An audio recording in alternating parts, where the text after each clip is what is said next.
Now, ladies and gentlemen, we'll 네, 감사합니다. 세션 4를 시작하도록 하겠습니다. 네, 기후변화에 대해서 한번 다뤄보도록 하겠는데요. 이번 세션은요, 네, 마우리시오 라미르 님께서 모더레이터로 활동을 해주실 예정입니다. 네, 콜롬비아 아이카오 대표님입니다. 큰 박수로 환영해 주시기 바랍니다.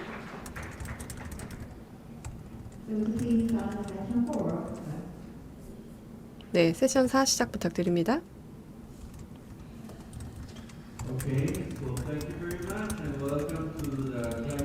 네, 여러분, 세션 4 기후변화 주제를 다루는 이번 세션에 오신 것을 환영합니다.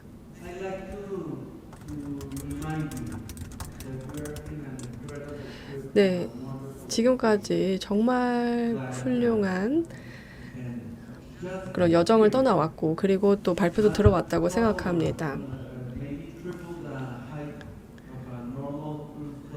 아마도 우리가 항상 비행을 했었던 그 높이보다 훨씬 더 높은 한 3배 정도 높았던 그런 높이까지 올라갔던 것 같습니다. 이제 10만 킬로미터를 1시간에 날아갈 수 있죠. 그리고 또한 우리가 대기만을 보호해야 된다라는 생각을 하고 있습니다. 그래서 인류에게는 이런 대기가 그리고 우주 공간이 물만큼이나 중요합니다. 그렇기 때문에 아주 중요한 메커니즘을 구축을 해야 됩니다. 바로 자급자족을 할 수 있는 그런 메커니즘을 구축을 해야 하고요. 그리고 지난 한 200년 전을 생각해 보면요.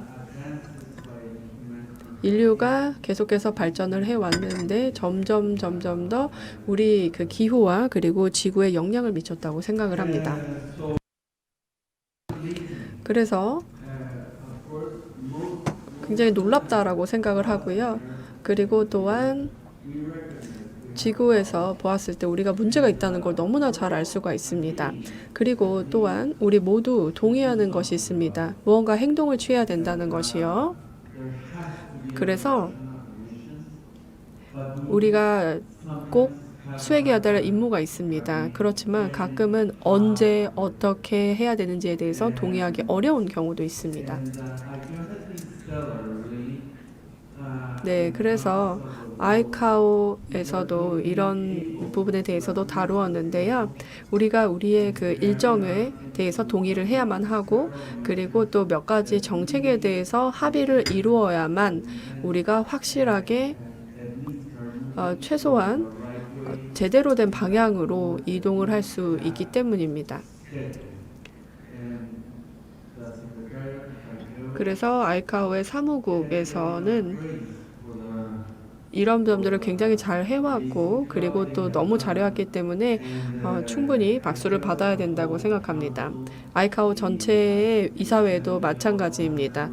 총회 그리고 회원국이 지금까지 많은 노력을 기울여 왔습니다. 그리고 또 중요한 것들도 많이 해왔습니다. CR을 저희가 승인해서 이행을 하기도 했고요. 그리고 또한 여기에 대해서 당연히 많은 토론이 이루어지긴 했지만 이 점에 대해서도 계속 노력을 하고 있는 상황입니다. 한 2달 전, 한 3달 전에 저희가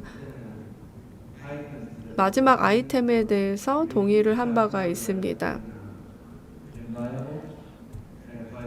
그리고 또한 저는 사실 카운슬 커미티의 체어로 일을 하고 있습니다. 환경 기후 변화를 담당을 하고 있습니다.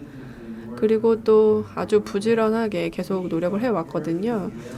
그리고 또 엘텍에 대해서도 저희가 계속 노력을 하고 있는데요. 바로 오늘 선생님께서 이제 모더레이터를 하셨는데 이제 4명이 지금 이곳에 와 있습니다. 여기 서울에 와 있거든요. 저희가 3시부터 6시까지 새벽에 소규모로 회의를 가졌습니다. 그래서 이렇게 많은 노력을 했고요. 그리고 오늘은 이제 4분의 전문가를 모시고 토론을 해보도록 하겠습니다. 그래서 아이카오에서 어떤 노력을 하고 있는지 한번 이야기해 보도록 하겠습니다. 자, 그러면요. 여러분께 부탁을 드리겠습니다. 저희 패널분을 환영해 주시기 바랍니다. 첫 번째 연사 유종익 님이십니다. 지금 현재 KRC의 디렉터로 일을 하고 계십니다.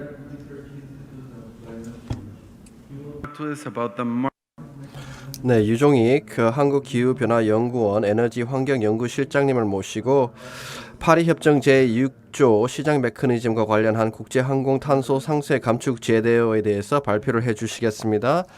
네, 실장님 발표 부탁드리겠습니다.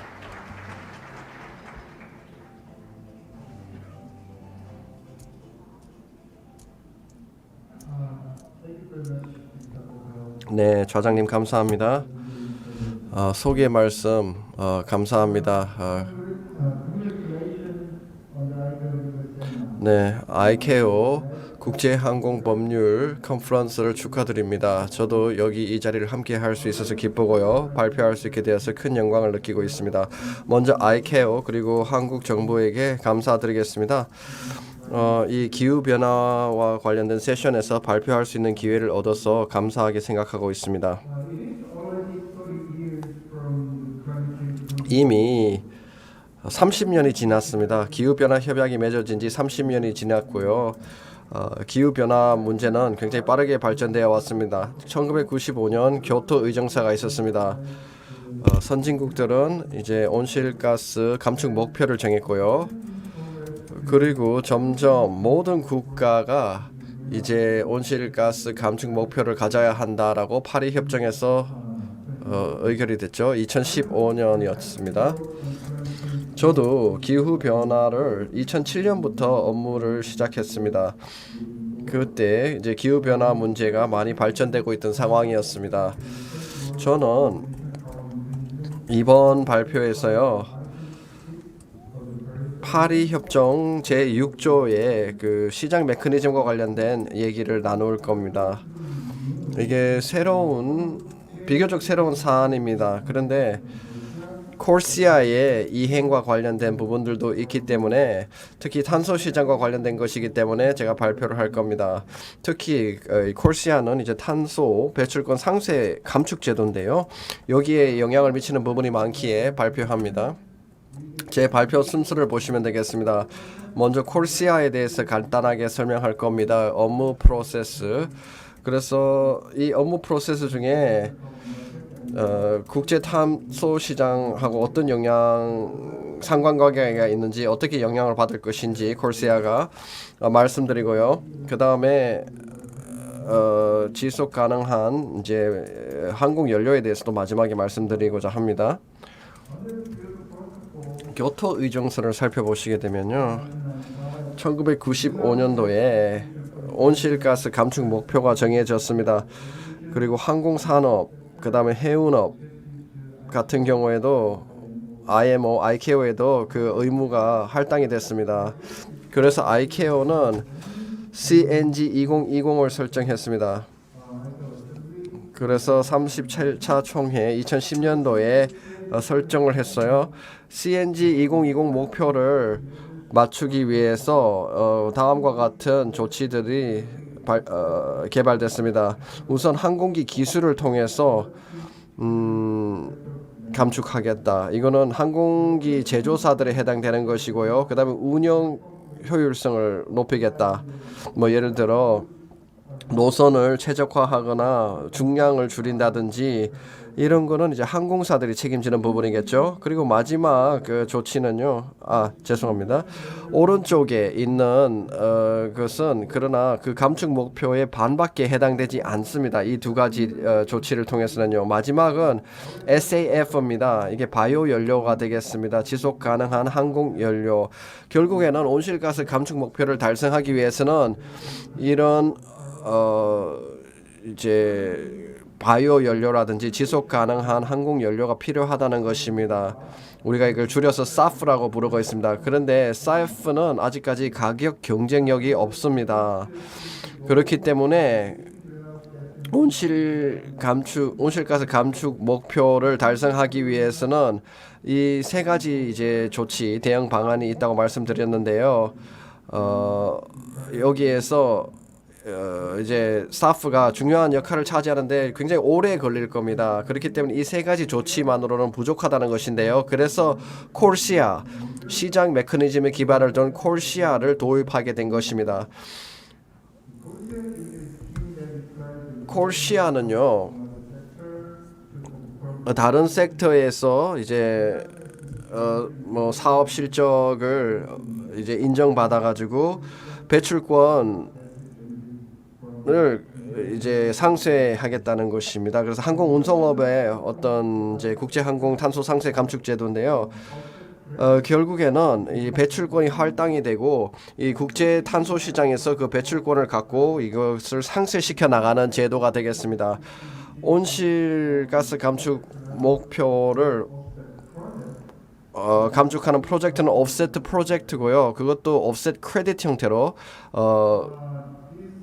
상세 배출권 상세에 인정 실적을 받게 되는 것입니다. offset 크레딧이요. 제가 이제 아주 간단하게 콜시아 제도의 프로세스를 한번 정리해 보았습니다. 1번에서 10번까지는요. 온실가스 감축, 온실가스 배출량을 산정하는 과정이고요. 결국에는 산정, 보고, 검증의 절차가 있는 것이거든요. 그래서 일단 어느 정도의 탄소 배출이 이루어지는지 산정을 하고 그것을 보고하고 그 다음에 이제 검증기관을 통해서 검증을 받게 되는데요. ICAO의 CCR에 그것이 전부 다 수집 보관이 되고 관리가 되고 있습니다. ICAO가 중앙 등록소 역할을 해주는 것입니다. 그렇다면은 이 전 슬라이드에서 세 가지 부분을 살펴보고자 합니다. 우선 항공사가 구매하는 offset credit은요. 다른 외부 사업에서의 인정 실적을 받는 것입니다. 그래서 offset credit의 유형은요. 결국에는 콜시아가 허용하는 배출 유닛으로 인정이 되는 것인데요. ICAO가 인정하는 10개 프로그램이 있습니다. 그 안에서 이제 offset credit을 받아야 한다는 것이고요. 그러니까 여러 다양한 국가 섹터 프로그램에서 진행한 인정 실적이 결국에는 국제 탄소 시장에서 그 배출권을 받고 그것을 상쇄받는 것이고요. 그 부분들에 대해서 제가 또 이따가 자세하게 설명드리도록 하겠습니다. 그리고 추가적으로 그 전 슬라이드에서 보여드렸다시피 이 offset credit은 온실가스 감축 목표에 사용되기 때문에 바로 그것이 이제 이중 산정이 되지 않도록 사용이 되면은 그걸로 끝이 나도록 종결이 되어야 합니다. 그래서 콜시아의 중앙 등록소 Central Registry에서 그 관리를 해줘야 합니다. 사용한 배출권은 다시 이중 산정에 사용되지 않도록 해야 된다는 것입니다.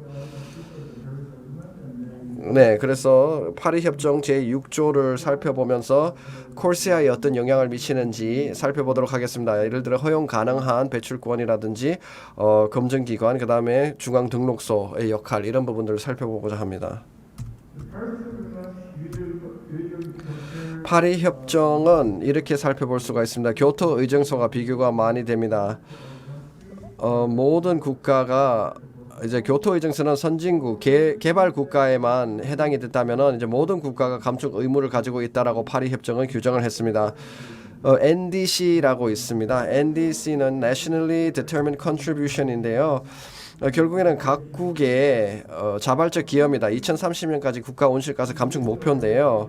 이 NDC를 달성해야 되는데요. 설정하고 교토 의정서와는 달리 NDC를 설정하고 있죠. 파리 협정.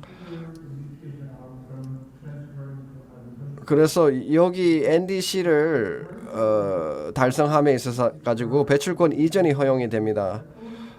국제 시장에서의 여러 가지 감축 활동이 있고요. 그것을 활용할 수 있다는 것입니다. 구체적으로 파리 협정에서는 제6.2, 6.4조에서는 그런 협력적 접근 방식과 지속 가능한 개발이라는 부분이 있는데요. 여기에서 그런 이제 배출권의 이전이라든지 서로 얘기를 하고 있는 부분이 되겠습니다. 6.2조를 보겠습니다. 6.2조 Cooperative Approach를 보면은 온실가스 감축을 위해서 서로의 퍼포먼스를 함께 이제 공유할 수 있다는 것입니다. 두 개 국가가 만약에 또는 여러 다자 간의 국가가 공동으로 어떤 프로젝트를 진행했을 때 그 배출권 인정 실적을 나눠 갖는 것입니다. 각 이해관계자들이 MO라고 미티게이션 아웃컴으로 그 실적을 받게 되는 것입니다. 6.2에서는요. 6.4에서는요. 이제 하나의 그 중앙 주체가 있습니다. 이 중앙 주체 센트럴 거버넌스가 있고요. 그 다음에 각 참여자들이 이미 기존에 개발된 방법을 통해서 감축 활동을 하는 것입니다. 그래서 그 주체 기관의 검증을 받는 것인데요. 여기에서 감축되는 실적은 ER이라고 부릅니다. ERMO. 결국에는 ITMO, ITMO라고 하는 것은요. 바로 이 두 가지를 합친 것입니다. 국제적으로 이전된 감축 결과, 국제 감축 실적이 바로 ITMO입니다. 온실가스 저감과 제거의 결과가 국제적으로 거래된 결과물이라고 보시면 되겠습니다. 그래서 결국에는 이런 파리 협정의 6.2, 6.4조를 통해서 서로 협력해서 각 주체, 각 국가가 감축 활동을 할 수가 있는데요. 결국에는 그 실적이 MOER로 나타나고 이것을 서로 이전할 수 있다는 것입니다. 이렇게 하는 이유는요. 왜냐? CDM 청정개발 체제의 비슷한 형태로 이런 지속 가능성과 감축 활동이 이루어지고 있기 때문에 같이 하면은 효율적이고 이 CDM 안에서 검정 감시 제도가 이루어지고 있거든요. 그래서 CDM 안에서 함께 이것을 활용할 수 있도록 이런 제도를 두는 것입니다. 제가 나중에 구체적으로 다시 말씀드리겠지만 ER은 우리 콜시아에서 사용하고 있는 emission credit에 해당됩니다. 이트모의 결과물 중에 ER을 가지고 콜시아는 상쇄를 할 수 있도록 해줍니다. 그렇다면은 국가 간에 이런 감축 실적을 이전할 때 어떻게 하느냐? 이트모가 이제 발행되는 경우에는 온실가스 감축 실적을 이제 NDC 그 연간 NDC에 반영을 해야 됩니다. 이것은 국가 내셔널 인벤토리가 되겠죠. 만약에 이트모 실적을 활용할 경우에 이 구매한 것을 인벤토리 어미션에서 빼죠. 그래서 조정을 합니다. NDC 에미션을 조정하는 것이죠. 이것이 이제 상응 조정 과정입니다. 네, 그래서 이중 산정을 예방하기 위해서 이렇게 내셔널 인벤토리하고 이트모 간의 계산 산정을 해주는 것을 상응 조정이라고 합니다. 이렇게 해서 예를 들어 공동으로 어떤 감축 활동을 했을 때 양쪽으로 사용되지 않도록 하는 것입니다.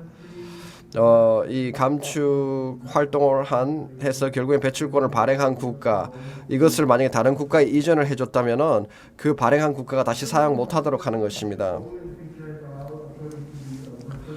그렇기 때문에 이트모 사용은 항상 그 목적에 따라서 사용이 되어야 합니다. NDC의 기여를 위해서 사용이 될 것이냐 아니면 다른 감축 활동에 사용할 것인가를 잘 판단을 해야 되는 것입니다. 예를 들어 만약에 NDC로 이거를 반영하지 않으면 콜시아가 이제 다른 제도가 되겠죠. 콜시아에 활용할 수 있다는 것입니다. 이런 프로젝트를 통해서 각 국가의 자발적 기여에도 들어갈 수가 있지만 콜시아에 활용하고자 하면 콜시아로도 활용할 수 있는데요. 콜시아에 활용했을 때는 NDC에 산정을 하면 안 되겠죠. 그래서 이런 이중 산정 방지 상응 조정 과정이 필요한 것입니다. 그렇다면은 이트모 그 다음에 콜시아에서 활용 가능한 배출권에 대해서 살펴보도록 하겠습니다.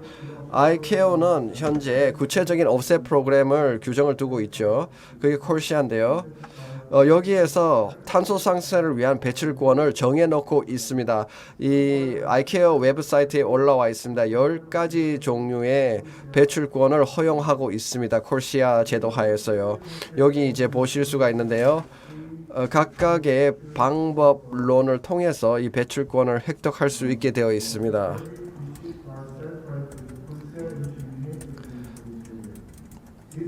이 보시면요, 여기 크레딧을 보시면은 6.42R의 특징을 잘 표현해주고 있다고 말씀드리겠습니다. 이거는 프로젝트 기반의 크레딧을고요. 호스트 컨트리가 승인해주는 크레딧 프로젝트를 통해서 할 수가 있습니다. 각 국가 레지스트리에서 관리하는 크레딧에서 받을 수가 있습니다. 그래서 레지스트리를 통해서 추적을 가능한 크레딧이다 이렇게 말씀드리겠습니다. 이게 CDM 레지스트리입니다. 여러분들이 이해를 하기 위해서 제가 그냥 예로 가져온 것인데요. CDM registry는 사실은 여기보다 더 복잡합니다. 이것은 그냥 간단하게만 도식을 해준 겁니다.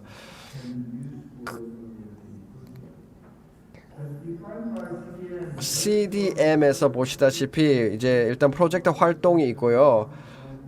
이것은 이게 다른 이제 콜세아와 같은 다른 목적으로 활용될 경우에 그것을 이제 자발적으로 취소를 해야 됩니다. CDM 체제 하에서는요. 그리고 그것은 이제 항공사에서 예를 들어 그걸 구매해 가가지고 콜시아의 중앙 등록소에 등록을 시킵니다. 그래서 CDM registry, 그다음에 host country, 그리고 콜시아 센트럴 registry 간에 서로 이렇게 검정 그리고 상호 확인하는 절차가 필요하겠죠. 이런 경우에 있어. 그래서 NDC에 반영하지 않고 만약 콜시아의 그 배출권을 활용했다면은 그것이 이중 산정되지 않고 잘 배분될 수 있도록 해야 되는 것입니다. 그 다음에 호스트 컨트리 CDM 체제 안에서 호스트 컨트리 승인이 필요합니다. 예를 들어 파리 협정에서 이트모를 다른 프로그램에 활용할 경우에 호스트 컨트리의 승인을 받도록 되어 있습니다. 그렇기 때문에 만약에 미래에 콜시아에 만약에 어떤 특정 배출권을 활용한다고 하면은 파리 협정 제6조 하에서는 호스트 컨트리 승인을 반드시 받도록 되어 있습니다. 그 점을 말씀드리는 거고요. 이게 이제 마지막 슬라이드인데요.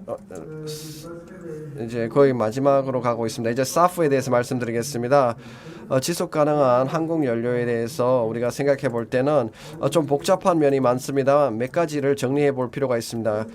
중요한 고려 사항들을 말씀드리자면은 먼저 SAF와 NDC 간의 관계를 봐야 합니다. 이것은 생산과 소비의 문제입니다. 생산을 얼마만큼 하고 이걸 소비를 얼마만큼 했는지 이것을 그리고 국내 국제 항공에 어떻게 사용했는지를 산정을 해야 됩니다. 일부 선진국은 SAF 공급을 RFS 같은 경우에 이것을 의무화합니다. 그러면 SAF 생산을 해야 되는데 SAF 제공 업체들 만약에 SAF를 생산했다면은 이것을 모두 NDC로 활용할 수가 없습니다. 왜냐하면 이것이 또 이중 산정이 될 수 있기 때문에 그렇기 때문에 SAF를 국내 운항과 국제 운항으로 나눠 가지고 퍼포먼스 실적을 계산할 필요가 있다는 것입니다. 예를 들어 소비를 국내선의 소비를 보고 카본 팩터 이제 탄소 계수를 가지고 계산을 해서 이 국내선의 탄소 배출 계수를 따로 산정을 할 필요가 있다는 것입니다. 콜시아에서는 이미 SAF를 활용해서 배출권 상세를 할 수 있도록 되어 있거든요. 그렇기 때문에 그 정보를 정확하게 줄 필요가 있는데 이것이 이중 산정이 되는지 예를 들어 NDC에도 산정이 되고 콜시아에 산정되면 안 되니까 그것을 어떻게 반영할 것인지 구분을 할 것인지 그 방법론을 찾아야 합니다. SAF 생산과 소비 같은 경우에는 이제 설정할 필요가 있는데요. 이미 되었을 수도 있습니다. 그런데 만약에 그것이 방법론이 이제 나왔다면은 ICAO 그리고 항공사에 공유할 필요가 있을 겁니다. 그리고 이건 마지막 슬라이드인데요. 파리 협정 제6조에 대해서 설명드렸고 콜시아의 그거에 대해서 어떻게 영향을 받는지 말씀드렸고요. 그 다음에 그래서 파리 협정 6.4 ER이 결국엔 콜시아가 도입하는 배출권이다. 그리고 호스트 컨트리의 승인이 반드시 필요하다라는 것을 말씀드렸고요. 그리고 이 반드시 콜시아가 성공하기 위해서는 레저스트리가 필요합니다. 그 점을 말씀드렸고요. 이걸 관리하는 건 레저스트리. 그 다음에 조금 늦었지만 그래도 이제 사프도 이제 한국에서도 많이 생산되고 소비가 되고 활용될 것이고요. 이것도 배출권으로 활용할 수가 있습니다. 아무튼 이렇게 항공산업에서 빨리 항공 복구가 이루어지기를 희망합니다. 코로나19에서 빨리 회복하고 콜시아와 관련된 그리고 사프와 관련된 여러 가지 현안도 빨리 논의가 되고 앞으로 탄소 상쇄하는 데 많이 기여를 해주시기를 기대해 보겠습니다. 감사합니다. Thank you. 네, 감사합니다. 유 박사님 아주 흥미로운 발표를 해주셔서 감사드리겠습니다. 특히 이중 산정의 문제에 대해서 말씀해 주셨고요. 그거를 상응 조정해야 된다. 뭐 이트모와 관련해서 이런 말씀을 해주셨는데요. 네, 잘 들었습니다. Detailed resumes. 네, 그 연사분들의 CV는 저희가 전해드린 그 책자를 봐주시면 좋겠습니다. 네, 그다음 연사 모시도록 하겠습니다. 네, 박진서 치프 디렉터이십니다. 네, 코티에서 오셨고요. 오늘은 한국의 국제 항공 분야에서의 탄소 중립 성장 전략에 대해서 말씀을 해 주시겠습니다. 네, 부탁드립니다. 그리고 또 여러분, 저희가 15분 늦게 시작했거든요. 그래서 여러분들 시간 15분 꼭 지켜주시면 감사하겠습니다.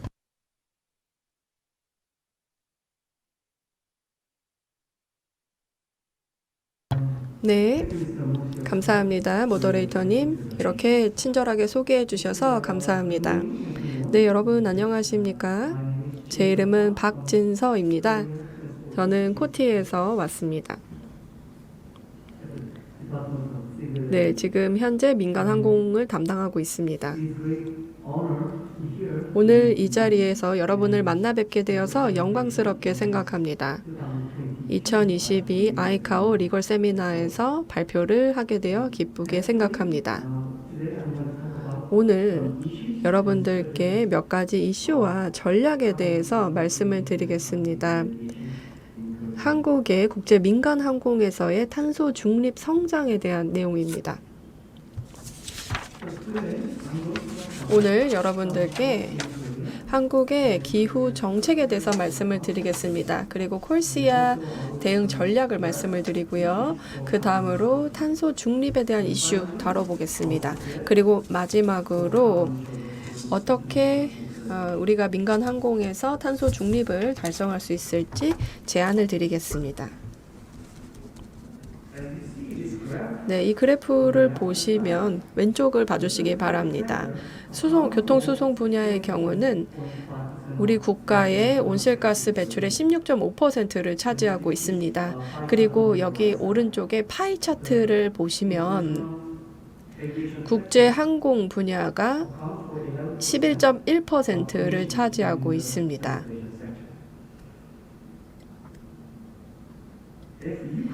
여러분께서 이 전체 산업과 한번 비교해 보시기 바랍니다. 그러면 항공은요 2.27%를 차지하고 있습니다. CO2 탄소 배출 중에 2.27%를 차지하고 있습니다. 아시다시피 모든 항공 산업이 지금 성장하고 있거든요. 그래서 과거에 2010년과 비교해 보시면 우리 항공 배출이 또한 증가하고 있는 그런 상황입니다. 이것이 한국에서 중요한 이슈라고 생각합니다. 자, 그러면 한국의 중앙정부의 기후변화 관련 정책을 보도록 하겠습니다. 한국 정부에서는 2050 탄소 중립 선언을 한 바가 있습니다. 2010년에 교토 프로토콜과 그리고 또 파리 협약 등에 대해서 이제 대응하는 차원에서 선언을 했습니다. 그리고 이 선언을 보시면 항공산업도 목표를 설정한 바가 있습니다. 2050년까지 목표를 설정한 바가 있는데요. 일단 첫 번째로 바이오젯 퓨얼을 30% 사용할 것이다 라는 목표가 있고요. 그리고 또한 전기 그리고 하이드로젠 그러니까 수소 그리고 전기 기반의 항공기를 20% 사용하겠다라는 목표를 설정한 바가 있습니다. 그리고 또한 CO2 배출을 매년 1.3% 개선하겠다라는 목표를 세운 바도 있습니다. 그 다음에 또 하나 중요한 부분이 있다면요. 계속해서 드론과 UAM 개발에 투자를 하겠다라는 내용을 강조했습니다. 이를 통해서 항공 배출을 줄이겠다라는 목표를 한 바가 있습니다. UAM 같은 경우는 단거리 비행을 위한 것이고 곧 저희가 기술을 잘 개발할 수 있을 것으로 예상이 되고 있습니다. 이 슬라이드를 보시면 탄소 중립 기본법에 대한 내용을 다루고 있습니다. 앞에서 말씀을 드렸던 것처럼 탄소 중립을 달성하기 위해서 가장 중요한 프레임워크 그리고 또 입법을 해야만 할 것입니다. 그래서 이 법을 통해서 탄소 중립을 3가지 정책 방향을 통해서 저희가 이행을 하게 될 것입니다. 일단 첫 번째로는 경제 구조를 변화시켜서 저탄소화하는 것입니다. 그 다음 두 번째는 새로운 저탄소 산업 생태계를 만드는 것입니다. 그리고 세 번째는 탄소 중립 사회로의 전환입니다. 그래서 한국 정부는 한국의 NDC가 2018년 대비해서 35% 되어야 한다.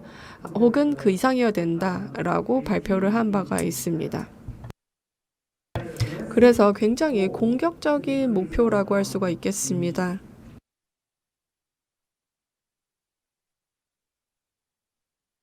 그 다음으로 이 차트를 보시면 한국의 기후 정책을 2008년부터 어떻게 진행을 해왔는지 보실 수가 있습니다. 저희가 처음에는 제1차 에너지 기본 계획을 만들어서 기후변화 그리고 에너지 문제에 대응을 했습니다. 그리고 또한 여기 2015년을 보시면요. 한국의 정부가 처음으로 ETS 즉 배출권 거래제를 도입을 했습니다. 그래서 국내 항공에서도 국내의 배출 계획에 포함이 되었고요. 이제는 3단계에 들어가게 되었습니다. 그래서 한국의 정부는 이와 같은 법과 규제를 통해서 국가의 기후변화 문제에 대응을 해왔습니다. 자, 그러면 콜시아에 대해서 좀 더 세부적으로 다뤄보도록 하겠습니다. 모두 아시다시피 2010년에 아이카오는 연료 효율성을 2050년까지 매년 2% 개선해야 한다라는 목표를 설정한 바가 있습니다. 그리고 스테이트 액션 플랜 SAP를 3년마다 제출을 해야 합니다. 그래서 그때부터 한국 정부는 계속해서 SAP를 준비해서 3차례 제출을 했습니다. 이를 통해서 한국의 역량을 강화하고 그리고 또한 국제 민간 항공의 온실가스 배출을 위한 한국의 역량을 강화해 왔습니다. 네, 여기 세계 지도를 보시다시피 2022년 4월 기준으로 127개 국가가 전 세계 RTK의 97.56%를 커버하고 있는데요. 자발적으로 아이카오에게 SAP를 제출해 왔습니다. 어떤 의미냐면요. 대부분의 국제 항공 배출이 이 국가에 의해서 이루어진다라고 보았을 때 콜시아 이행을 하기 위해서 이제 다음 단계로 나아가고 있다라고 볼 수 있겠습니다. 자, 그 다음에 한국의 주요 정책 실적을 보도록 하겠습니다. 여러 가지 종류의 전략과 그리고 정책을 가지고 있는데요. 한국의 배출을 줄이기 위한 것입니다. 다양하지만 제가 세 가지만 선택해서 말씀을 드리겠습니다. 일단 첫 번째로 한국 정부는 사실 ATFM 센터를 2017년에 열었습니다. 그리고 또 보시면 이를 통해서 그 항공에서 또 역량을 강화하고 그리고 이와 동시에 이 항공사의 활용을 충분히 이제 최대화할 수 있기 위해서 노력을 했습니다. 그 다음으로 R&D 프로젝트에 투자를 했습니다. 그리고 2017년, 2018년에 사프에 대해서 연구를 진행했습니다. 그래서 이 R&D를 통해서 바이오퓨얼, 즉 바이오 연료를 항공기에 적용하는 로드맵을 설정을 한 바가 있고요. 그리고 바이오 연료 이니셔티브를 구성을 했습니다. 그 다음으로 저희가 투자하고 연구한 분야는 바로 바이오 연료 사용과 인프라 확대입니다. 그 바이오 연료의 경우는요. 정부 그리고 항공사가 함께 협력을 한 부분입니다. 그를 통해서 바이오 연료 사용에 대해서 많은 노력을 기울이고 있습니다. 네, 이 슬라이드를 보시면 콜시아 시스템을 잘 보여주고 있는데요. 이전에 발표에서 유 박사님께서 이미 말씀을 해주셨습니다. 콜시아를 좀 전문적으로 설명을 잘 해주셨는데요. 그래서 이 슬라이드는 넘어가도록 하겠습니다. 시간 관계상 넘어가고요. 그 다음으로 또 콜시아 시스템에 대한 설명을 덧붙였습니다. 그래서 이 슬라이드도 넘어가도록 하겠습니다. 유 박사님께서 이미 말씀을 해주셨기 때문에 그런데 제가 한 가지만 말씀을 드리겠습니다. 여기 지금 제일 왼쪽에 항공사의 그 항공기 운항과 관련된 것들을 보시면요. 모든 그 배출에 대한 모니터링의 자료를 제출하게 되어 있고요. 그리고 아이카오는 이 오프셋, 그러니까 상세 요건에 대해서 확인을 하고요. 그리고 또 항공사가 이 배출에 대해서 상세 결과가 어떤지에 대해서 이제 보고서를 제출하도록 요구하고 있습니다. 이것이 바로 콜시아 시스템입니다. 자, 그러면 지금부터는요, 탄소 중립과 관련된 이슈를 다뤄보겠습니다. 네, 이번 달인데요, 4월 4일이죠. IPCC가 기후변화와 관련된 리포트를 발표한 바가 있습니다. 그리고 또한 지난 보고서는 2014년이었거든요. 그래서 이번에 발표된 이 보고서가 가장 최신의 상황을 잘 설명해 준다고 생각을 합니다. 그리고 또한 또 감축 정책에 대해서도 잘 다루고 있다고 생각합니다. 그래서 이 보고서에서 몇 가지 좀 차이점이 있다고 생각을 하는데요. 2014년 보고서와 좀 차이점이 있다라고 한다면 이전에는 그 전기화를 뭐 예를 들어서 기차나 또 자동차에만 적용하는 이야기를 했습니다. 그런데 2022년의 보고서를 보면요. 전기 항공기에 대해서 다루고 있습니다. 예를 들어서 드론으로 지원을 받는 그런 전기화에 대해서 다루고 있는 것입니다. 그래서 이것이 정말 큰 변화다라고 말씀을 드릴 수가 있겠습니다. 이번 슬라이드를 보시면요. 그 탄소 중립과 관련된 이슈를 설명하고 있습니다. 모두 아시다시피 항공사는 일단은 연료 절약에 대해서 이제 집중을 하고 있습니다. 항공에 대해서요. 뭐 콜시아나 기후 변화가 아니라요. 왜냐하면 이 연료를 사용을 줄이게 되면 이것이 그 항공 그 비용에 직접적으로 영향을 미치기 때문입니다. 하지만 제한도 있습니다. CO2 감축에 있어서 제한적인 정책도 있습니다. 여러 항공사에게 설명을 들은 바가 있는데요. 항공사는 감축 정책을 가지고 있다고 합니다. 지난 20년, 30년 전에 설정을 했는데, 그런데 제한이 있다고 합니다. 왜냐하면 많은 행동을 취하고 있고 또 정책을 이행해서 CO2 감축을 하려고 노력을 하고 있기 때문입니다. 그래서 이런 상황이고요. 그런데 한 가지 혹은 두 가지 행동에 대해서 더 말씀을 드리겠습니다. 일단 첫 번째로는 이제 신종 항공기로 바꾸는 문제가 있겠는데요. 이를 통해서 이제 낡은 항공기보다 효율성을 높일 수가 있습니다. 그 다음으로 또 다른 정책이 있다면 바로 SAF입니다. 그런데 이 두 개를 이제 진행을 하기 위해서는 많은 파이낸싱이 필요하고 그리고 시간도 필요합니다. 그래서 정부의 지원이 필요하다라고 말씀을 드립니다. 왜냐하면 비용이 너무 많이 들고 또 시간도 많이 들기 때문입니다. 시간이 오래 걸립니다. 특히 항공의 바이오 연료는 말이죠. 그 다음에 두 번째 이슈는 구조적인 문제입니다. 일단은 CO2 상세에 대한 요건이 다양합니다. 한국의 경우는요, 3가지 프로그램이 진행이 됐는데요. 그래서 이게 항공기에도 항공사에도 이제 이것이 장애물이 될 수가 있습니다. 프로그램이 3가지가 있기 때문이죠. 그 다음으로 이 3가지 콜시아, EU ETS, 코리아 ETS의 경우는 일단은 그 확인과 규제 과정이 다릅니다. 그래서 이게 그렇게 큰 문제는 아니겠지만 일부의 경우는 이게 비용이 많이 들고요. 그리고 또 시간도 많이 걸리는 일입니다.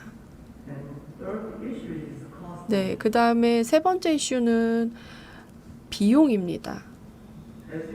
네, 아시다시피 CO2 배출과 관련해서 만약에 그 상쇄되는 요건보다 더 올라간다. 그럴 경우에는 이제 비용이 발생할 수 없습니다. 할 수밖에 없습니다. 그러면은 항공권 가격, 그 티켓 가격 자체가 올라가게 됩니다. 그런데 언제나 그런 일이 벌어지고요. 벌어질 것입니다. 그리고 또한 항공사가 또 확인 과정에 또 추가적인 비용을 대야만 합니다. 그렇기 때문에 이 3가지 이슈가 항공사가 고치도록 노력을 해야 되고요. 아니면 정부가 특히나 지속 가능한 항공 연료를 제공함으로써 지원을 할 수 있어야만 합니다.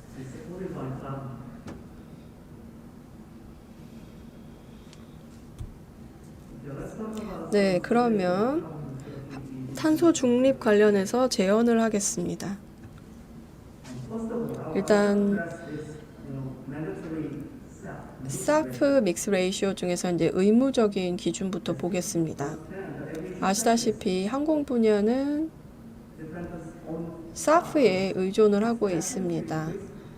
그리고 또 이것은 콜시아의 필수적인 상세 기준을 달성하기 위해서 상승할 것으로 예상을 하고 있습니다. 그리고 그런 상황에도 일부 국가만이 이제 입법화한 바가 있습니다. 한국도 지금 준비 중이고요. 그렇지만 SAF의 중요성을 인지해야 될 필요가 있고 중장기적인 목표를 설정해야 합니다. 네, 2개 시나리오가 지금 SAF와 관련해서 이제 준비가 된 바가 있습니다. 여기 오른쪽에 그래프를 보시면 초록색 라인과 파란색 라인이 보이실 텐데요. 이 2개가 시나리오 1, 2입니다.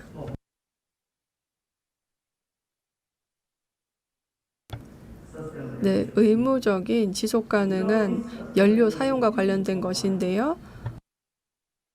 이렇게 저희가 적용하지 않으면 저희의 감축 목표에 달성하기는 어려울 것입니다. 그래서 지속 가능한 바이오 연료가 아주 중요합니다.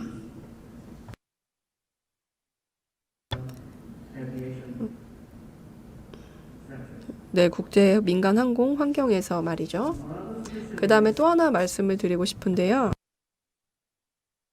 바로 국제 항공에서의 배출, 그리고 여러 가지 지표, 그리고 관련 데이터들이 매년 생산이 되고 있습니다. 콜시아를 저희가 적용한 이래로 많은 데이터가 생성이 되고 있는데요. 이 정보를 데이터베이스에 체계적으로 관리한다면 이를 통해서 관련 정책과 계획을 초안을 작성하는 데 도움을 받을 수 있을 것입니다. 그래서 이런 그 감축 목표에 적용을 할 수 있다라는 거죠. 그 다음에 또 하나 이슈는 바로 그 산출 프로그램입니다. 아이카오 역시 좀 단순하게 계산할 수 있는 프로그램을 제공합니다. 그리고 아이아타도 마찬가지입니다. 모니터링을 하고 그리고 계산을 할 때 이런 프로그램을 사용을 합니다.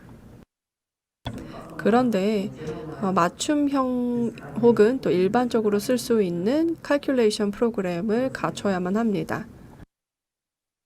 특히 뭐 예를 들어서 소형 항공사 같은 경우도 마찬가지고요. LCC도 그렇습니다.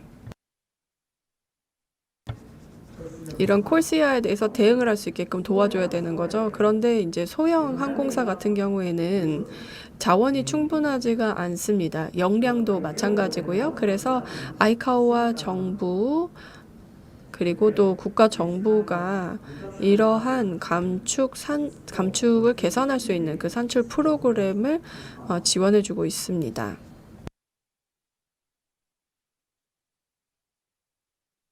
그 다음 마지막 제언인데요. 아시다시피 아이카오는 No Country Left Behind라는 정책을 지금 진행을 하고 있죠. 그 어떤 나라도 뒤처져선 안 된다, 남겨져선 안 된다라는 의미인데요. 이 문구를 보시면 탄소 중립에도 적용이 된다고 생각합니다. 안전처럼 말이죠. 아이카오와 그리고 정부가 그 어떤 나라도 남겨져서 안 된다라고 할 때는 우리는 항상 안전을 우선적으로 생각을 합니다. 그런데 환경 문제 역시 즉 기후변화 문제도 안전과 마찬가지라고 저는 생각을 합니다. 그래서 콜시아를 진행하기 위해서 한국은요, 콜시아 교육을 3년 동안 5개 국가에게 제공했습니다. 그래서 국제기구와의 협력을 통해서 그리고 다른 개발도상국도 중요하고 그리고 중요한 이슈들이 있기 때문에 콜시아에 대한 교육을 제공을 하게 된 것입니다. 네, 아시다시피 이 캐치프레이즈가 있거든요. No country left behind. 이 캐치프레이즈가 콜시아를 이행하는 데 아주 중요합니다.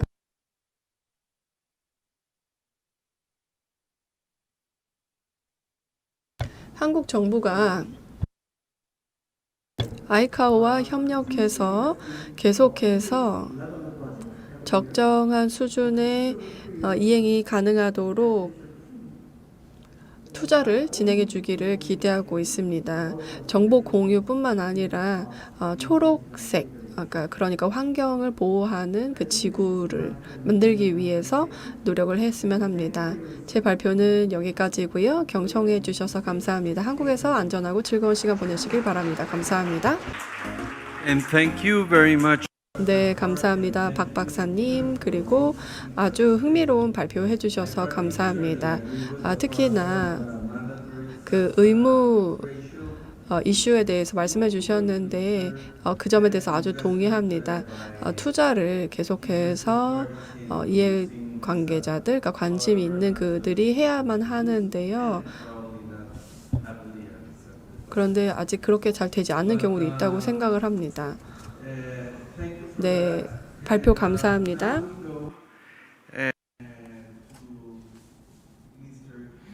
네, 다음 발표자분을 모시도록 하겠습니다. 인천국제공항공사 친환경공항처장님 조규혁 처장님을 모시겠습니다.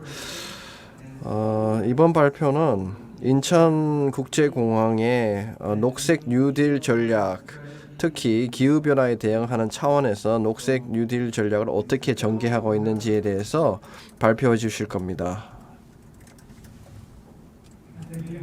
네, 고맙습니다. 네, 안녕하십니까. 전 조규혁입니다. 인천국제공항공사 소속이고요. 오늘 오전에 여러분들과 함께 시간을 갖게 되어서 기쁩니다. 저희 인천국제공항의 그 친환경 전략에 대해서 소개하고자 합니다.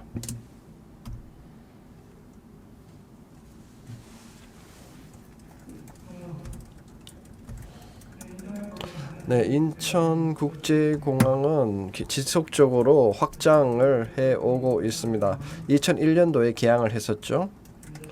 그리고 2단계, 3단계 공사가 성공적으로 진행됐습니다. 2008년, 2018년에 각각 진행이 됐고요. 지금 현재 4단계 공사가 진행되고 있습니다. 4단계 공사는 2025년에 완료될 예정이고요. 그렇게 되면은 600 이제 1억 명을 수용하고 130만 톤의 화물 처리할 수 있는 메가 공항이 탄생하게 됩니다. 저희 화물량 기준으로 했을 때 인천국제공항은 세 번째로 큰 국제 화물 공항이고요. 그리고 승객 기준으로 승객 이동량이 가장 많은 다섯 번째 공항이 되고 있습니다. 항공산업은 전 세계 탄소 배출의 3% 정도에 불과합니다. 그런데 그 탄소 배출량은 계속 증가할 전망입니다. 역사적인 데이터를 보실 수가 있고요. 국제공항협회 전망치에 따르면 코로나 이후 2030년까지 연 5.5%로 4.4% 이렇게 항공 수요 증가가 이루어질 거라고 하고 있습니다. 따라서 온실가스 배출이 따라서 증가할 전망입니다. 그린피스 자료에 따르면요, 2030년이 되면은 대홍수 시나리오에 따라서 한반도의 6%가 물에 잠기게 된다고 합니다. 그때 300만 명 이상이 홍수 피해를 입게 된다고 하는데요. 그런 점들을 우리는 주목할 필요가 있다고 생각합니다. 그렇기 때문에 이런 이제 어려운 점과 기후 위기 그리고 코로나 19를 통해서 항공 산업도 녹색으로 전환할 필요가 있습니다. 앞으로 항공 산업이 발전하기 위해서 생존하기 위해서는 친환경 전환을 반드시 해야 된다고 생각하고 있습니다. 그래서 저희가 좀 더 적극적으로 대응을 할 필요가 있지 않겠느냐. 그래서 비즈니스 환경의 구조적인 변화가 필요하다라고 생각하고 있습니다. 그래서 저희 이제 인천국제공항의 새로운 ESG 경영 전략에 따라서 네 가지 구체적인 친환경 목표를 설정하고 있습니다. 지금 보시는 바와 같이 네 가지 구체적인 목표가 있습니다. 첫 번째는 공항에서 사용하는 에너지를 친환경으로 전환하겠다. 궁극적으로 100%로 친환경 에너지를 사용하겠다는 것이고요. 두 번째는 그린 모빌리티 생태계를 구축하겠다는 것이고요. 세 번째는 이제 항공기 자체의 탄소 배출을 저감시키겠다라는 것이고요. 네 번째는 공항 인프라를 녹색으로 전환한다는 것입니다. 첫 번째 이제 친환경 에너지 사용에 대해서 말씀드리겠습니다. 저희 인천국제공항에서는 궁극적으로 100%의 사용하는 모든 에너지를 친환경 에너지로 전환하겠다는 것입니다. 2050년까지 하겠다는 것인데요.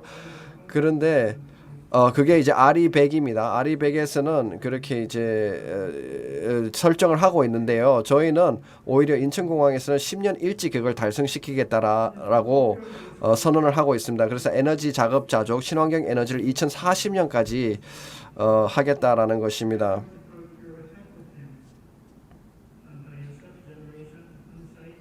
그래서 이제 저희가 투자 유치를 하기도 하고 자체적으로 에너지 자급자족을 실현할 수 있는 그런 계획을 갖고 있습니다.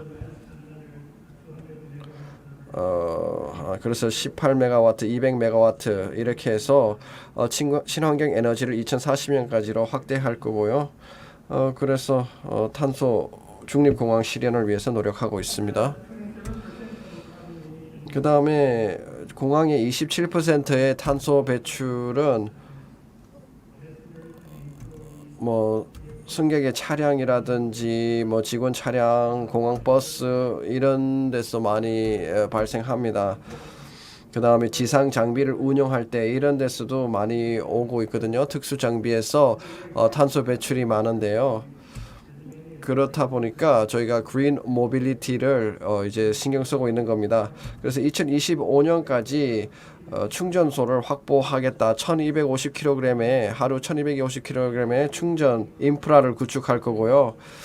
그리고 전 세계 공항 중 가장 큰 수소 충전 인프라도 우리가 이제 구축할 거고요. 공항 내에서는 모든 녹색 인프라, 녹색 교통을 통해서 이동이 보장될 수 있도록 노력을 하고 있습니다.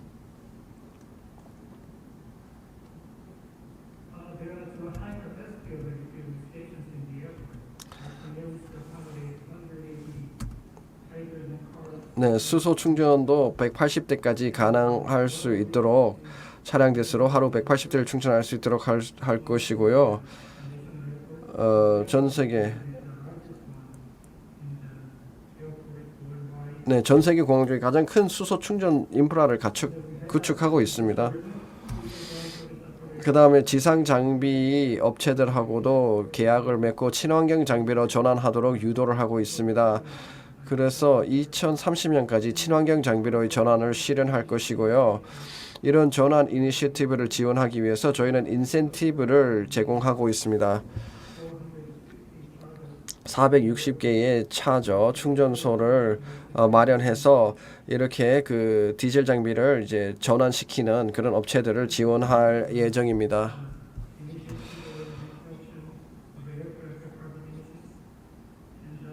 항공기 탄소 배출도 저감할 필요가 있습니다. 그래서 저희가 그 목적을 위해서 노력을 하고 있습니다. 첫 번째가 Follow the Greens 오퍼레이션이 되겠습니다. 이게 녹색선을 따라간다는 것인데요.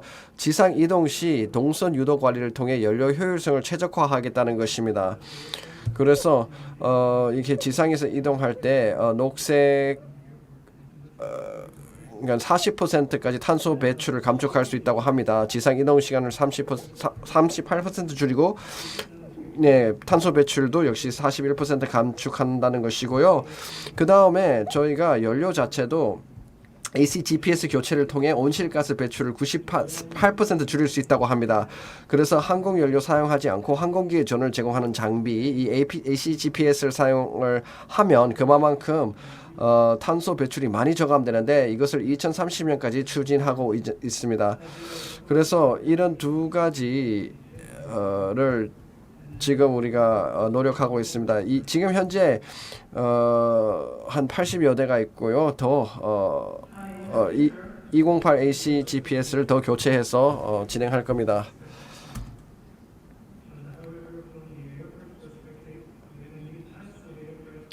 새로운 항공기가 도입이 되면 공항 입장에서는 여러 가지 시설도 바뀌게 됩니다. 새로운 인프라를 구축할 필요가 있거든요.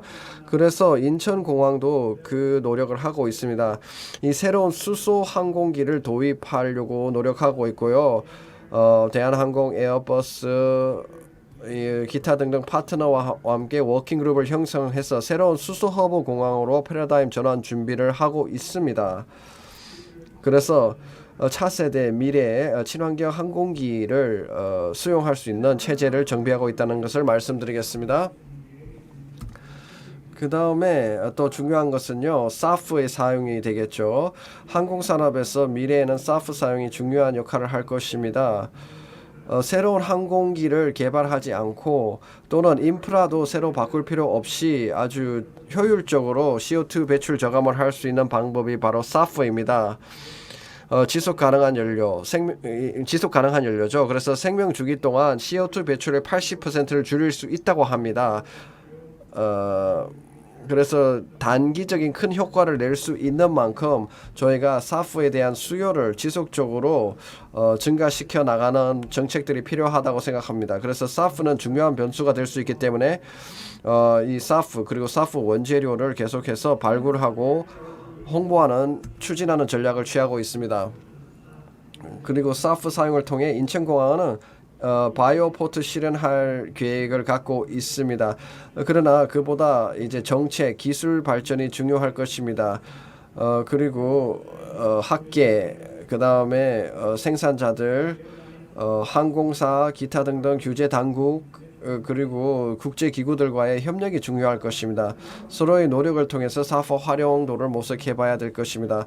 저희 인천공항은 저희 한국에 있는 연구기관을 통해서 사프의 수급 시스템에 대해서 연구를 하고 있습니다. 그리고 소비자들 중에도 사프를 미래에 사용하고자 하는 분들에게 어떻게 사용을 제공할 것인지 그 방안들을 연구하고 있고요. 이것을 통해서 탄소 배출을 상당 부분 줄일 수 있다고 생각합니다. 제 마지막 슬라이드인데요. 자원의 재순환도 굉장히 중요합니다. 공항에서 인프라를 구축할 때 자원을 재순환할 수 있도록 해야 됩니다. 인천공항에서 발생되는 폐기물을 2030년까지 70%까지 재활용률을 끌어올릴 계획을 갖고 있습니다. 그래서 자원 재활용을 하고 있고요. 그 다음에 공항 배후지에 나무를 심어서 녹색 공항을 조성하고자 하는 계획을 갖고 있습니다. 산림을 조성하는 것이죠. 공항 배후지에요. 그렇게 했을 때 저탄소 탄소 배출을 저감하고 탄소 흡수원으로서의 역할을 할 수 있다고 생각합니다. 감사합니다.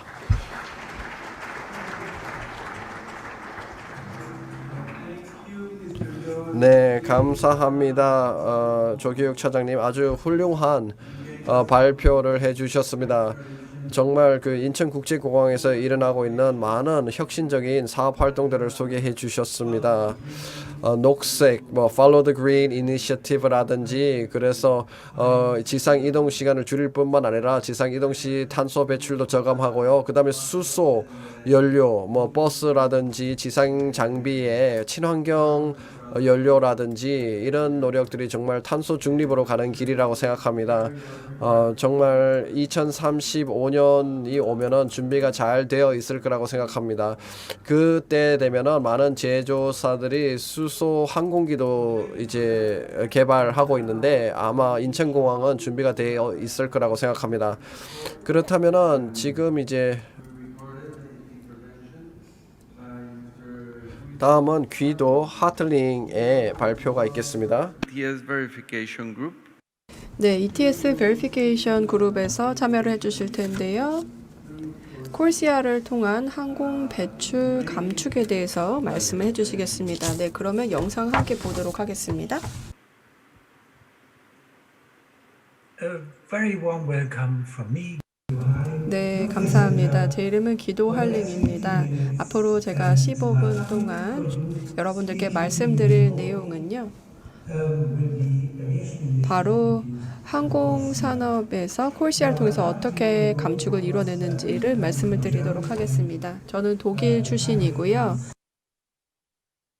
그리고 또한 시간 관계상 그 시간차 시차가 있기 때문에 또 이렇게 영상으로 여러분을 만나 뵙게 되었습니다. 이 주제는요, 15분 동안 다 말씀드릴 수 있는 건 아닙니다. 그렇지만 최선을 다해서 말씀을 드려보도록 하겠습니다. 어떤 것들을 여러분께서 필수적으로 아셔야 하는지에 대해서 좀 짚어보도록 하겠습니다.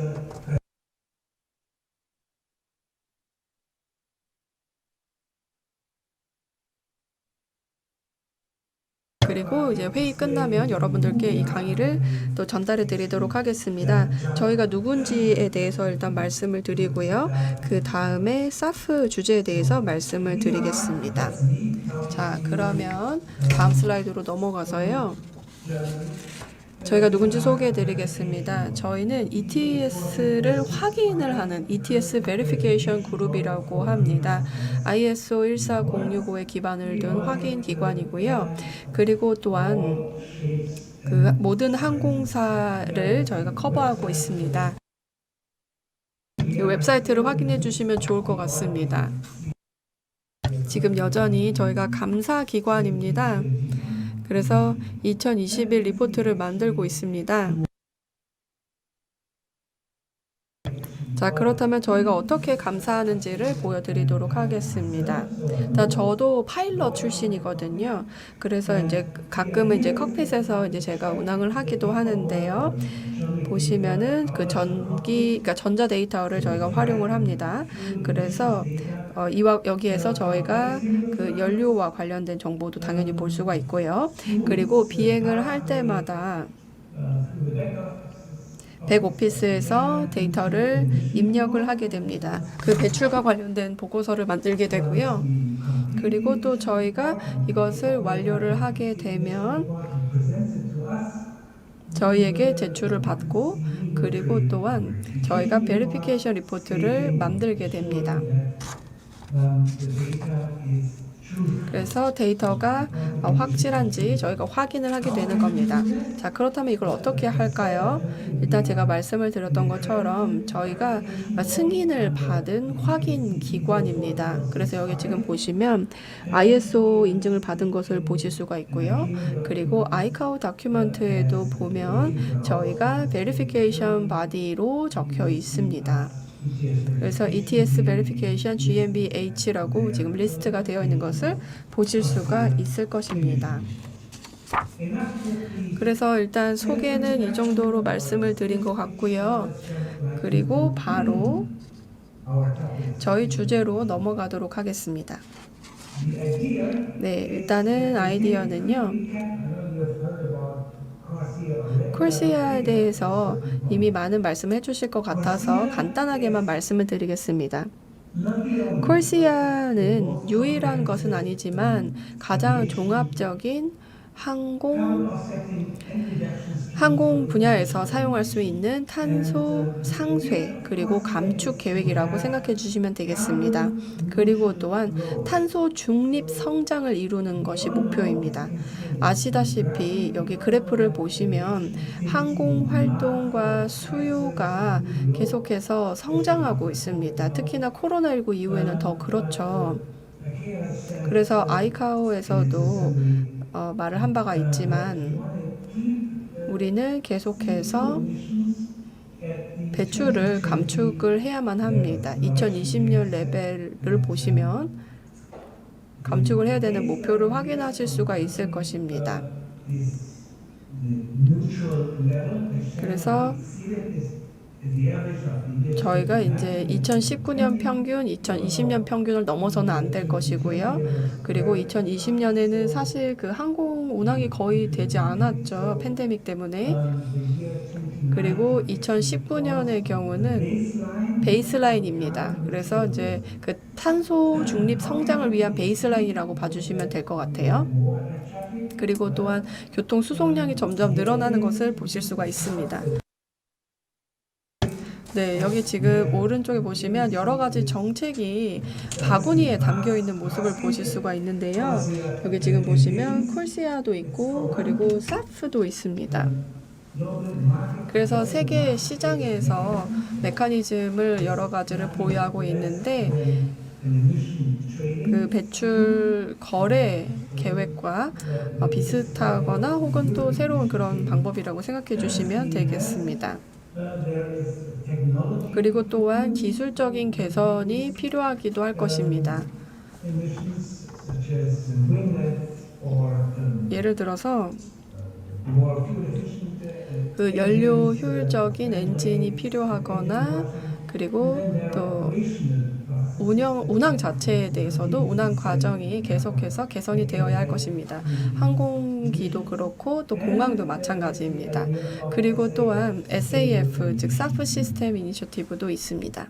지속 가능한 항공 연료이죠. 자, 그러면 지금부터 여러분들께 다시 간략하게 요약을 해드리겠습니다. 콜시아 이행의 단계를 살펴보겠습니다. 그래서 베이스라인을 보시면 앞에서 말씀을 드렸던 것처럼 2019년 그리고 2020년의 그 배출 평균량이 이제 베이스라인으로 적혀져 있고요. 그 다음으로 지금 현재는 저희가 이제 베이스라인 기간을 지나서 파일럿 기간으로 넘어갔습니다. 그래서 2021에서 2023년까지 진행이 되고 있는데요.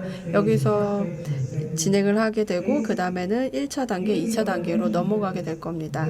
여기 적혀 있는 모든 내용들이요. 이제 3년의 이제 기간에 따라서 이제 저희가 진행이 되는데 일단은 그 상세를 일단은 3년 동안 하게 되고요. 그리고 이 중립화라는 이 과정은 실제적인 탄소 배출을 그 시장 기반 메커니즘을 통해서 감축을 하게 됩니다. 뭐 예를 들어서 카본 크레딧을 구매를 하거나 이렇게 되는 거죠. 그리고 또한 그 지속 가능한 연료 사용을 통해서 하게 되는 것입니다.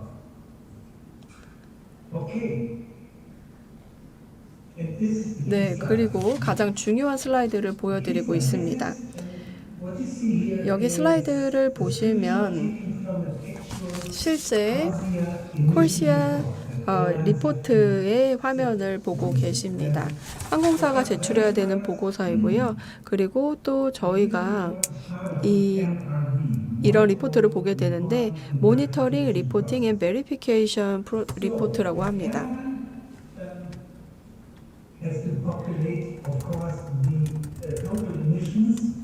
그리고 또한 저희가 여기 지금 보시는 것처럼 이제 그 전반적으로 이제 국제 항공 운항과 관련된 감축, 배출에 대한 요약 내용을 담고 있고요. 그리고 어디에서 어떻게 지속 가능한 항공 연료를 사용하면 도움이 될지와 같은 내용들을 담게 됩니다. 그리고 가장 구체적으로 담게 되고요. 그리고 또한 세부적인 내용을 담게 되고요. 그리고 또한 요약을 해서 말씀을 드리자면 SAF를 통해서 항공 운항사들이 전반적으로 배출을 감축할 수 있다라는 결론을 낼 수가 있겠습니다. 그리고 여기 보시면은 각각 어떤 그 에어로드럼에서 페어로 어떻게 나눠져서 이제 감축할 수 있는지를 보여주고 있습니다. 그리고 또한 이제 오퍼레이터들도 이제 당연히 여기에 참여를 하게 됩니다. 그리고 말씀드렸던 것처럼 뭐 상세를 해도 되고요. 아니면 감축을 해도 됩니다. 자, 그러면은 이것이 어떤 의미이고 우리가 어떻게 변화를 일으킬 수 있는지 한번 살펴보도록 하겠습니다. 이 SAF가 콜시아에서의 사용할 수 있는 그런 연료가 될 것입니다. 지속 가능한 이 SAF를 통해서 이제 나중에는요, 콜시아 Eligible Fuel, 즉 CEF로 바뀌게 될 것입니다. 여기 지금 슬라이드를 보시면 어떻게 바뀌는지 볼까요? 일단은 여기 아이디어는 어떠한 그 피드스톡이든지 이제 관련이 있습니다. 예를 들어서 뭐 콩이나 뭐 이런 것들의 그런 것을 가지고 저희가 그 전환 과정을 거치게 되고요. 그리고 또한 그 전환하는 과정을 통해서 이제 에너지 효율을 높이게 되고 그리고 연료 자체를 만들게 되는 것입니다. 그런데 그렇게 해서 다 되는 건 아니고요. 인증이 필요합니다. 그리고 또한 인증을 받아야만 하고요. 그것이 바로 콜시아의 계획에 포함이 되어 있습니다. 그래서 만약에 적정한 그리고 또 필요로 하는 문서가 없고 인증을 받지 못했다. 그러면 아무것도 아닌 게 되는 것입니다. 그 다음에 또 하나 보여드리고 싶은 게 있는데요. 바로 Life Cycle Emissions Value라는 것이 있습니다. 그리고 여기 지금 그림 이미 다 아실 것 같은데요. 이제는 콜시아의 그 콜시아 Eligible Fuel, 즉 CEF라는 그 연료를 가지고 있게 되면요. 여기서 하고자 하는 것은 그 전반적인 배출을 감축을 하기 위해서 뭐 예를 들어서 옥수수나 아니면은 뭐 피드스탁이나 이런 것들을 사용을 해서 교통 수송에 활용을 하고요. 그리고 항공에서도 사용을 하게 되는 것입니다. 그리고 또한 전반적으로 이 과정에서 발생하는 그 배출을 보시면 이제 대체 연료를 사용하게 되는 것입니다. 그래서 CO2를 감축하고요. 근데 감축을 할 때 이 특정한 그 콜시아의 그 CEF를 통해서 감축을 하게 됩니다. 그리고 또한 배출을 줄이는데 이제 방금 말씀드렸던 그런 소스들을 활용을 하게 되는 것입니다. 그리고 또한 LSF라는 것은 이제 생산에서 연소까지에 발생하는 그 배출 자체를 감축할 수 있는 연료다라고 생각해 주시면 되겠습니다. 아이카오는 지금까지 이것과 관련해서 많은 노력을 또 기울였고요. 그리고 여기 지금 아이카오의 그 정보 허브를 잘 활용해야겠습니다. 콜시아를 이제 실행을 하기 위해서 그 콜시아 홈페이지에 가시면요. 5개의 책자를 보실 수가 있을 것입니다. 그래서 지금 보시면은 이 책에서 세부적으로 이 LCF에 대해서 자세하게 설명을 해주고 있습니다. 그리고 또한 이것뿐만 아니라 왜 이 CEF가 중요한지에 대해서도 설명을 해주고 있습니다. 그리고 또 나중에 이제 이 배출 리포트를 하기 위해서는 이 데이 1부터 여러분들께서 이제 기록을 하셔야 되는데요. 이렇게 함으로써 초기에 감축은 그 특정한 연료 어떤 걸 사용했을 때 얼마나 감축이 되었는가 이런 것들을 설명을 할 수 있어야 됩니다. 네, 그래서 지속 가능성의 그 일반적인 계획에 이런 내용들이 들어가 있고요. 그리고 또 가장 중요한 것은 어떤 이런 그 배출 리포트를 통해서 어떤 가치를 만들어낼 수 있는지를 소개하는 것입니다. 설명하고 소개하는 것입니다. 그 다음에 아마 항공사에서도 오신 분들도 계실 것 같은데요. 그 SAF를 이제 사용할 계획이다라고 생각을 하신다면 이러한 그 연료를 사용해서 뭐 배출을 감축할 수 있을 것이다라고 생각을 하실 텐데요. 중요한 단계를 한번 살펴보도록 하겠습니다. 어떻게 보고할 수 있는지 보도록 하겠습니다. 일단 항공기 운항사에게 적용이 된다라는 점을 말씀을 드리고 싶습니다. 유럽의 경우는 그렇지 않은데요. 유럽의 경우는 유럽의 그 감축 계획이 있기 때문에 다릅니다. 그런데 이제 아시아에서의 운항사들에 좀 집중해서 말씀을 드려보도록 하겠습니다. 그래서 여기 지금 아이디어는요. 일단은 첫 번째 단계는 이제 그 항공기 운항사에서 SAF를 사용해서 감축을 하겠다라는 계획을 세우는 것입니다. 그 다음 단계는 EMP를 업데이트해야 됩니다. Emission Monitoring Plan, 이 계획을 업데이트를 해야 되고요. 여기에다가 그 SAF 관련 절차에 고려해서 이제 업데이트를 해주셔야 합니다.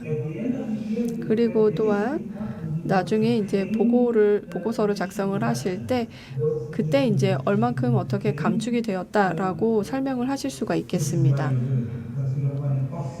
그래서 예를 들어서 카본 크레딧을 가지고 상세를 할 수도 있고요. 그리고 또 콜시아 엘리저블 퓨어를 통해서 몇 % 줄였다 이렇게 설명을 할 수가 있을 것입니다. 그 다음에 여기도 포함을 하셔야 되는 내용은요. 이제 여러 벤더가 이제 참여를 하게 될 텐데요.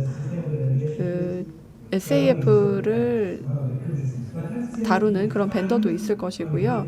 그리고 또한 그 벤더들이 SAF를 사용을 할 때 이 SAF를 이제 비행에 쓰는지 이것을 확인을 해야 되고, 그리고 이와 관련된 그 문서를 연료 공급 업체로부터도 받아서 같이 제출을 해야 합니다. 이 다큐멘트를 그 연료 공급 업체로부터 받아야 합니다. 그리고 또한 CAF의 그 추가 설명, 그러니까 추가 설명 혹은 추가 정보 공급 문서를 작성을 해주셔야 되고요. 그리고 이제 말씀드렸던 것처럼 초기부터 작성을 해주시고요. 그 다음에 이제 준비를 한 다음에 제3자가 확인을 하게 될 것입니다. 여기서 저희가 확인을 하게 되고요. 그리고 말씀을 드렸던 것처럼 이 감축 리포트뿐만 아니라 뭐 증거 자료라든지 이런 것들을 확인을 하게 될 것입니다. 그리고 실제 보고서, 그 감축 보고서에 대한 내용들을 확인을 하게 될 것입니다. 그리고 확인을 하게 될 것이고요. 그리고 나서는 이 정보를 저희가 이제 국가로 다시 보내드리게 됩니다. 그래서 여기에 중요한 아이디어는 제가 말씀을 드렸던 것처럼 그 아이카오의 정보를 아이카오 이사회에서 확인을 해줘야만 합니다. 그래서 이 특정한 연료의 지속 가능성을 확인을 해야 합니다. 그리고 또 추가적으로 이제 분석을 할 수 있어야 될 것입니다. 네, 그러면 제가 어떻게 산출하는지 보여주겠다라고 말씀을 드렸는데요. 굉장히 스트레이트포워드하거든요. 그래서 공식을 보고 겁먹을 필요는 없습니다. 여기 실제 콜시아 이미션 리포트를 보여드리고 있고요. 그리고 특히 여기 지금 보시면 ZA라고 적혀 있고요. 그리고 지금 보시면은 그 ZA1이 바로 사프입니다. 그래서 이거는 옥수수로 만들었습니다. 그리고 피드스톡으로 만들었고요. 그리고 보시면은 이 가장 흔한 그 전환 과정을 보여주는 공식이다라고 봐주시면 되겠습니다. 여기 예시를 보시면 필요한 그 CEF가 있고요. 그리고 이 값 30.8이라는 이 숫자가 나오는데요. 이 아이카오의 그 퍼블리케이션에 나와 있는 그 수치라고 봐주시면 되겠습니다. 실제 배출량도 적혀 있고요. 그리고 또 3.16이라는 값을 곱하게 됩니다. 그래서 곱하게 되고요. 그리고 1 마이너스 라이프 사이클 베이스를 기준을 하게 되면요. 다시 말씀을 드리자면은 일단 젯퓨얼에는 이제 정해져 있는 그 수치가 있고요. 그리고 또 이 공식을 지나게 되면 여기에서 우리가 이 ZA1을 사용함으로써 감축할 수 있는 배출이 26.6665톤이라고 되어 있습니다. 정말 멋지지 않나요? 제가 말씀을 드렸지만 이렇게 함으로써 항공사들이 전환을 일으킬 수가 있고요. 그리고 지속 가능한 그 운항이 가능하게끔 되는 것이다라고 말씀을 드립니다. 제가 15분 동안 말씀을 드리겠다라고 말씀을 드려서 슬라이드 2장만 더 말씀을 드리도록 하겠습니다.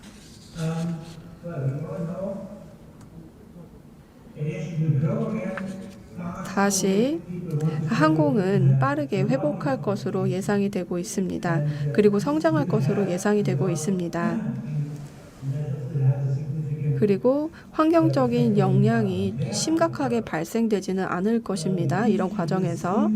그런데 여전히 이제 액화 연료에 기반을 두고 있고, 그리고 또 여기에 의존을 하고 있습니다. 그런데 뭐 수소도 가능할 것이고요. 그리고 또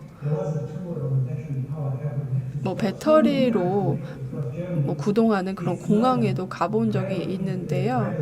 사실 아직까지는 이렇게 사용을 하기는, 그러니까 프로펠러나 엔진을 사용하기는 좀 어렵다는 생각이 들긴 했습니다.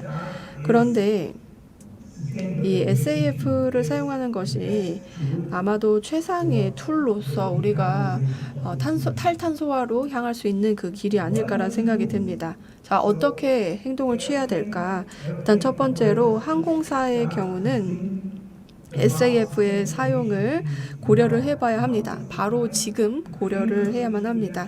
그래야 2021, 2035라는 콜시아 기간 동안 감축을 이루어낼 수 있을 것입니다.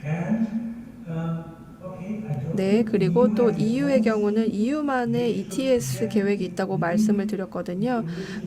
그리고 또한 이것은 또 온실가스 그 배출 감축과 또 관련이 있는 그 목표가 설정이 따로 되어 있고요. 그 다음에 또 업계에게 말씀을 드리고 싶은 것은요. SAF를 도입할 수 있도록 해야 된다라는 것입니다. 더 많은 그런 운항사에서, 그리고 또 공항 운영사에서 이런 그 좀 효율적인 그런 연료를, 그리고 또 에너지를 사용할 수 있도록 해야 된다라고 말씀을 드립니다. 제가 발표를 준비한 내용은 여기까지입니다. 감사합니다. 네, 여기까지 준비를 했고요. 여러분 경청해 주셔서 감사합니다. Oh, I have to go back. Thank you for your attention. 네, 감사합니다. And thank you very much. 네, 할링 선생님 감사합니다. 저희가 이제 시간이 제일 적게 해당이 되었는데요. 정말 중요한 그 주제잖아요. 그래서 좀 아쉽습니다. 그런데 이게 중요한 주제이고 또 시간이 좀 늦춰지고 있는 상황이기 때문에 저희가 질문을 받을 수는 없을 것 같습니다. 그렇지만 여러분들께서 질문 있으시면 연사에게 연락을 취하셔서 그 전자수단을 통해서 연락을 취해서, 그리고 저에게도 연락을 취해서 말씀해 주시면 될 것 같습니다. 그러면 여기까지 진행을 하도록 하고요. 큰 박수를 저희 연사들에게 보내주시면 감사하겠습니다. 네, 정말 훌륭한 청중이셨습니다. 네, 감사합니다. 식사하도록 하겠습니다. 네, 그리고 정말 멋진 모더레이터셨습니다. 네, 큰 박수 부탁드립니다. Thank you very much. Climate change was 네, 기후 변화가 우리의 생활을 완전히 뒤바뀌어 놓고 있습니다. 특히 또 팬데믹 상황을 겪으면서 더 가중되고 있는 것 같은데, 항공산업은 효율적인 운영을 하면서도 환경을 보호하는 여러 가지 방안을 연구하고 있는 것 같습니다. 네, 좋은 세션 감사드리고요. 여러분 지금 이제 많은 발표를 듣고 세션을 하다 보니까 아마 시장하실 거라고 생각합니다. 그래서 지금 점심시간을 갖고 식사 후에 5번째 세션을 진행하도록 하겠습니다. 점심 식사는 그랜드 볼륨 1에서 진행하도록 하겠습니다. 감사합니다.